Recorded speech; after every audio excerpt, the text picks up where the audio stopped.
Well, in the last set of videos we looked at the Littorio class, and if you thought you'd found a ship with a complicated and convoluted design history, well, I hope you're sitting comfortably, because this one's even better.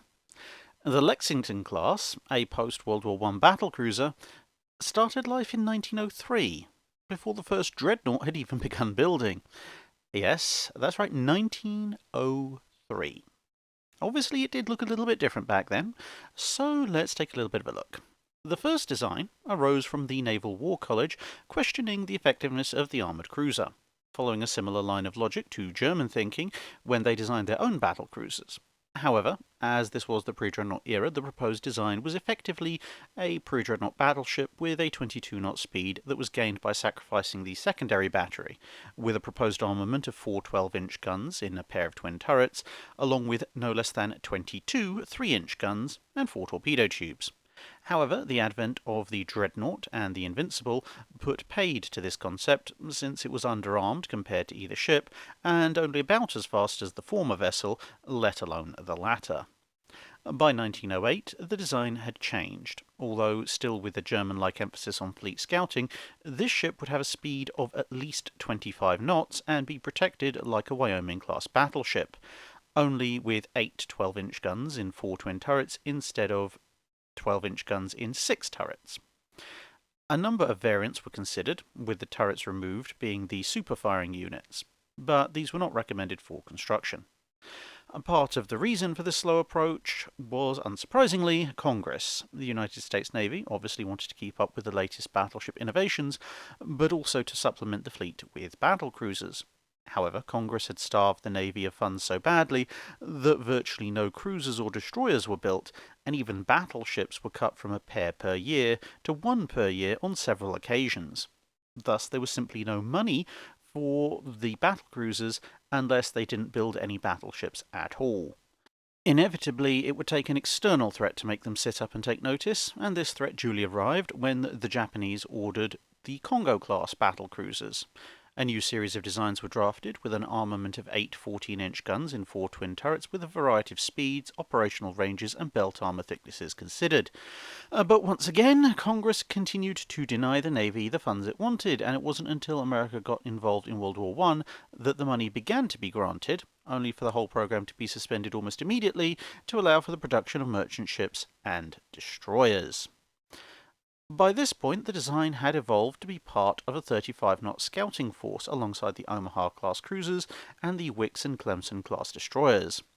Nobody had tried getting a ship this large to move this fast, and they even had to double-stack the boilers above the armoured deck to get enough of them in, and this led to the ship needing many, many funnels. Well, how many, I hear you ask?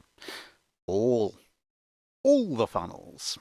They would also now carry 10 14-inch guns in a rather unusual configuration, with a pair of super-firing turrets at each end, but with the twin turret underneath a triple turret, a configuration which would later show up on the Pensacola-class cruisers for much the same reason.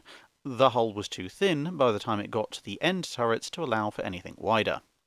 18 5-inch guns would complement this main battery for a displacement of just over 34,000 tons. This speed and armament were bought at the expense of armour. At a maximum of 7 inches thick, no battlecruiser had been worse protected since the Invincible class, and this led to an additional problem.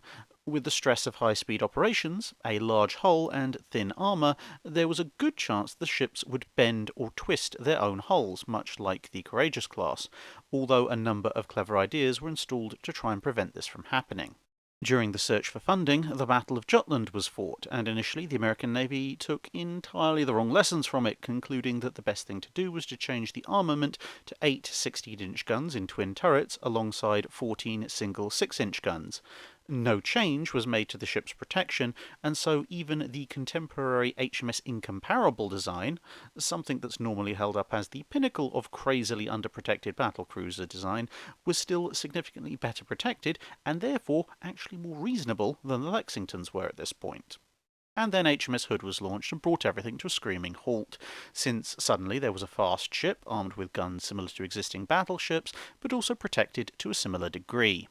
The British happily sent over a constructor to pass on some of their knowledge that led to a number of design changes.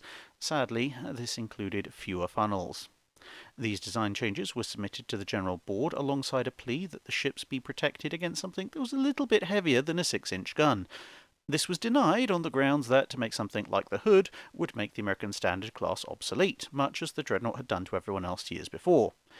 Admiral Sims decided to be the only sane man in the room by pointing out that the Hood's very existence showed that this revolution had already started, and ignoring it would be about as useful as ignoring the existence of dreadnoughts.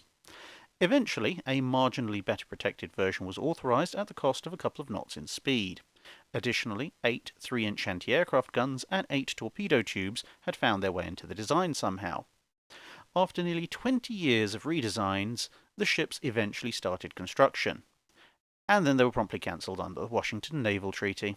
Sometimes you just cannot win.